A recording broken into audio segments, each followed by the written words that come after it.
He says, lastly, protection. Protection, verse 13. And lead us not into temptation, but deliver us from evil.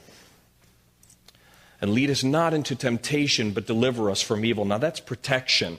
So many of us love to pray for the protection that is like traveling mercies. Anybody ever prayed for traveling mercies? I never even heard that word until 5 years ago. Like somebody prayed for traveling mercies. I was like, what is this traveling mercies of which you speak? And they're like praying and asking God for it. I'm like searching the Bible going, traveling mercies, mercies. I'm not seeing anything with traveling. Nothing at all about traveling. But we're like, God, keep me safe. Don't let me get slammed by a semi today. That would be awesome, right? Or here's our favorite one. Our favorite prayer for protection is when all the guys get together for like the sports ministry time.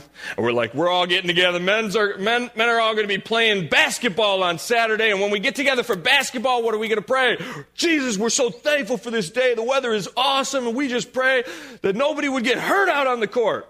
I know we're going to be elbowing each other and shoving each other and slam dunking on each other. But would you please protect us? Amen. Right? Or when you play football together. I can remember playing that like on Thanksgiving morning, the turkey bowl, man. And we're just like playing tackle football and we're like praying for God to protect. I'm telling you, God is not protecting you at that.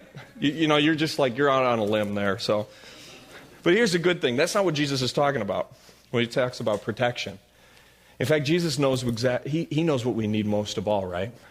And the protection he's talking about here is this. Lead us not into temptation to sin, but rather deliver us from evil. That is the most important protection that every human heart needs. And even us as followers of Christ, as we seek to live out as kingdom citizens, we need the protection from sin that God can provide. Do you pray for that? Do you start your day with that? Because this is one of those like, as I go about my way here, Jesus, I'm going to come up to something. How many times do we start our days? And I think we start our days just as we wake up out of bed. We're like groggy and we live our life. I'm like that way until about 10 a.m. And then finally I'm like, okay, now I can actually function, right? But by that time, it may have been too late. This is a prayer for protection to say, God, I know that Satan is a roaring lion seeking to devour me today and to kill me and to take me off track from following you, from seeing you, and from being used by you today.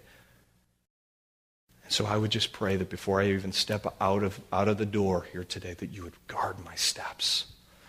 I pray that you would keep me from sin, that you would keep it far from me. And that, Father, any temptation to sin, Lord, would you even guard me from that? Lead me not into temptation, but deliver me from evil, he says.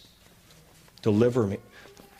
Some of us, I think, in our lives, we don't have victory over the sins that beset us because we don't pray for protection, right? I can tell you, how many times have I heard people pray this other than at funerals or other than at normal, like when we're reciting the Lord's Prayer? We don't. But this is so essential. You want victory? You want protection? I need it. And I know you do as well. Let's call out to the Lord. This is a model. Exaltation, supplication, confession, and protection. That's the model of prayer.